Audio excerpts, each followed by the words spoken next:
Nah, tadi sudah menyinggung masalah bagaimana menjalankan amanat begitu ya. Ini juga sudah banyak yang menanti-nanti mengenai prioritas program-program yang akan dilakukan oleh Anies Sandi. Ini apa saja nih Pak? Kita ada 23 janji. Diterjemahkan menjadi 156 program. Oke. Dan 156 program. Ya, 156 program dan ada itu turunannya bisa menjadi berapa ribu kegiatan. Ya. Oke. Jadi banyak sekali. Nah, kita akan bekerja dengan dimensi waktu. Maksudnya begini dimensi waktu itu. Seperti apa nih Nih, Pak? kalau kita ngobrol 30 menit, berarti semuanya harus selesai 30 menit. Oke? Kalau pemerintah itu 5 tahun. Berarti saya harus selesai 5 tahun. Jangan minta 30 menit selesai. Karena dimensi waktunya beda gitu. Kita dimensi waktu 5 tahun. Jadi ada yang dikerjakan di bulan pertama, ada yang 6 bulan pertama, ada yang tahun kedua, ada yang tahun keempat. Jadi itu bagian dari kita menerjemahkan program, rencana ke dalam kegiatan yang nanti dilakukan di pemerintahan. Jadi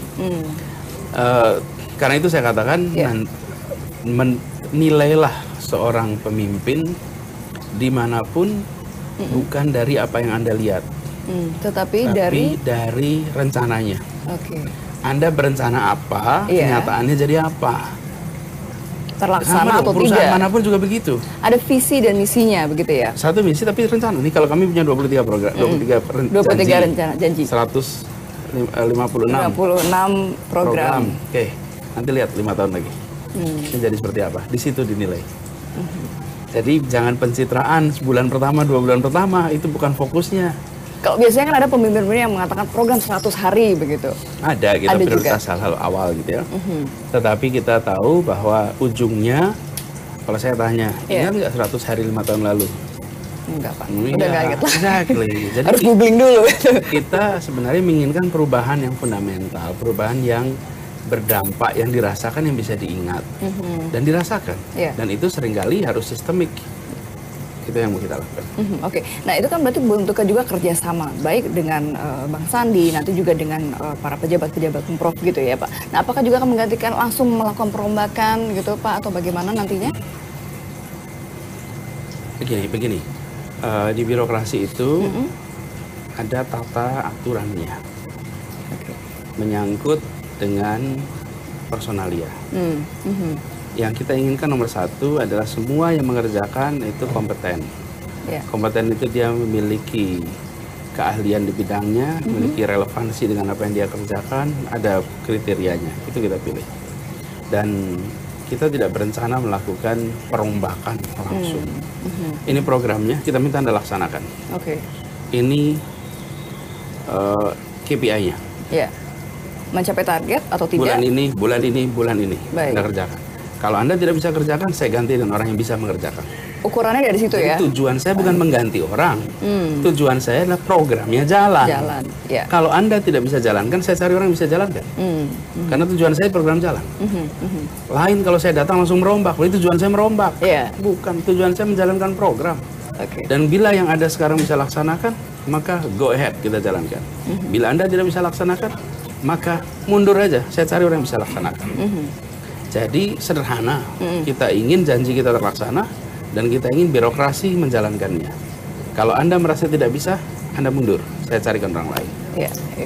Baik. Nah untuk pembagian tugas sendiri nanti dengan wakil gubernur bagaimana? Ini kan banyak juga beberapa pemimpin yang suka nggak kompak nih antara gubernur bisa dengan wakil gubernur atau misalnya dengan yang lain-lainnya. Nah bagaimana cara pembagian tugasnya nanti dengan Bang Sandi? Saya bersyukur sekali dengan Bang Sandi.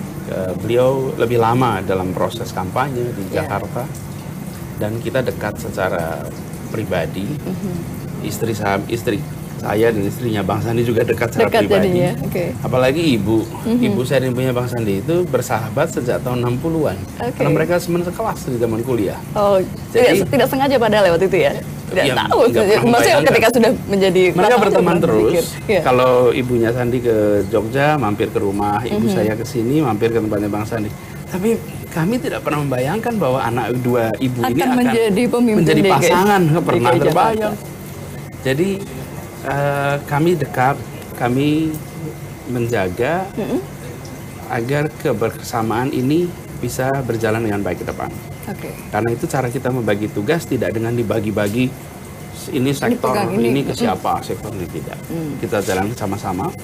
Nanti dari situ saya kan bisa minta Bang Sandi nyaman nggak kalau pegang ini? Kalau nyaman go ahead ambil. Okay. Kalau beliau melakukan eksekusi maka saya bagian pengendalian. Kalau ini saya yang pegang untuk eksekusi maka pengendaliannya di dia. Oke. Supaya ada saling balance ya, saling bertukar peran. Ya, sehingga lebih mudah. Kenapa? Sisi lain, bagi Jakarta itu tidak bisa hanya sektor aja, perekonomian, infrastruktur, kesra, pemerintahan misalnya. Jakarta juga bisa dibagi, barat, timur, utara, tengah, Kepulauan Seribu. Jakarta juga bisa dibagi dengan manajemennya, perencanaan, pelaksanaan, pengendalian. Bisa juga ekonomi besar, ekonomi menengah, ekonomi kecil. Banyak hal yang bisa. Jadi karena itu tidak dibagi kaku, tapi fleksibel.